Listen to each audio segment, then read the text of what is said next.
Well, it is our Forever Home Friday. Today we're joined by Whitney Adair, the cat foster coordinator from Oakland Animal Services. Thank you so much for joining us. Thank you for having me. And we understand that we have some little furry guests.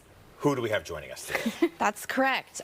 3 of my current foster kittens, Cranberry, Marionberry, and Huckleberry. Oh, the berry all berries. theme. Oh my Here's goodness. the first up. You want to hold May him? I? Yeah, Okay, of course. so This for is folks- Huckleberry. For folks Hi, at home, Huckleberry. Christian loves cats. I do. Well, I love cats and dogs. Hi there, Okay, cutie. he loves all pets. We each get a kitten. Oh my goodness, hello.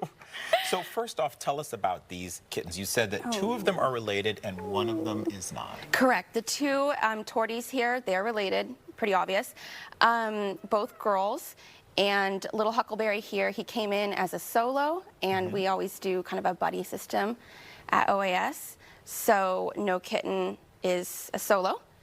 They do best in pairs or groups, so he got paired with them because he was a similar size and age. Well, and that was one of the questions that I'd had was if people are looking to have a new family member, is it a good idea to have to adopt 2 at the same time, or what if you already have a dog or a cat at home? How should you navigate that? Yeah, that's a great question. It is always best to have 2 kittens. They kind of help each other behaviorally. They grow up together. They teach each other the skills they need and how to be a cat, basically. Medically, it kind of feeds into that as well. You know, if they're happier, they're usually going to be healthier. And less destruction on your furniture, too, because they're usually playing and kicking with each other and doing kitten things. But we do adopt out at OAS solo cats and kittens. The general rule is they need to already have a cat existing in the home. Right. But that's generally what we do at the shelter. How old are these kids? They're about 5.5 weeks right now. Okay. Yeah. Okay, so, and are they typically together, the 3 of them? Yes. Yeah. Okay. Always. So they're all paired up, bonded. Yeah, they are. Yeah. Nice. And what kind of home are we looking for these kittens and for our other kittens that we're looking to try to place? What kind of homes are we looking for? What's ideal? Homes you said already with a cat there? What about if somebody has a dog?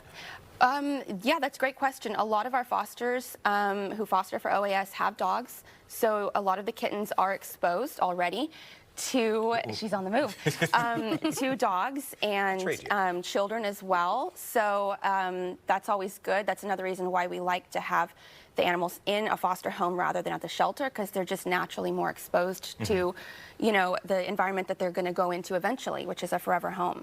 Well, and important to know that these are young kittens, and you can see how much trouble we are having just tracking them down. They may or may are not full be of a lot of camera energy. They are. This is them being calm, too. Trust Right. me. So if you're going to be bringing a new kitten home, you need to understand that they're going to be energetic for the first few weeks, Yes. maybe a little nervous, maybe a little shy for the first couple of days, but Definitely. it's a commitment, and you have to understand what you're getting into. Absolutely, yes, it is. It's a decades-long commitment if they're lucky enough to live that long, and they add a lot of cuteness to your home. Yeah, obviously. well, a lot of cuteness. It Yeah. looks like I'm trying to give is this Cranberry or is this That's Marionberry. Marionberry? Okay, I'm trying to give Marionberry a little obstacle here, like a little look. Marionberry's playing for the camera She perfectly. is. So cute. These are all females? Everyone but Huckleberry, he's the boy. Huckleberry is the Yeah. boy. And so if somebody is interested in bringing 1, 2, or all 3 of these cuties home, what should they do? How should they proceed?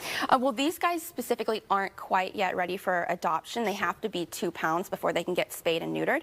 But we have many, many cats and kittens right now at the shelter that are currently available. And to adopt, you would basically just go on our website. All the available animals are always posted online with pictures and profiles and names. So you can kind of, you know, meet your animal before you actually do in person. And then we have great volunteers at the shelter that do matchmaking services, they call it, and try to match you with your ideal animal. Could you foster for a short period of time before you decided to adopt?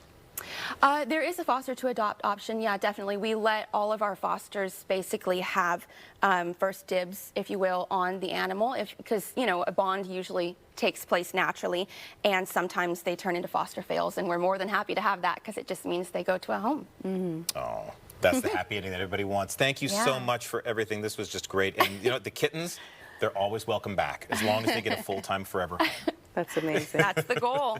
All right, Huckleberry, Marionberry, and Cranberry. Cranberry. Yes. All right. Absolutely. Now, we'll have, in the commercial break, I think Roberta's going to be over here in a sec, right, Roberta? Oh, yeah, I need a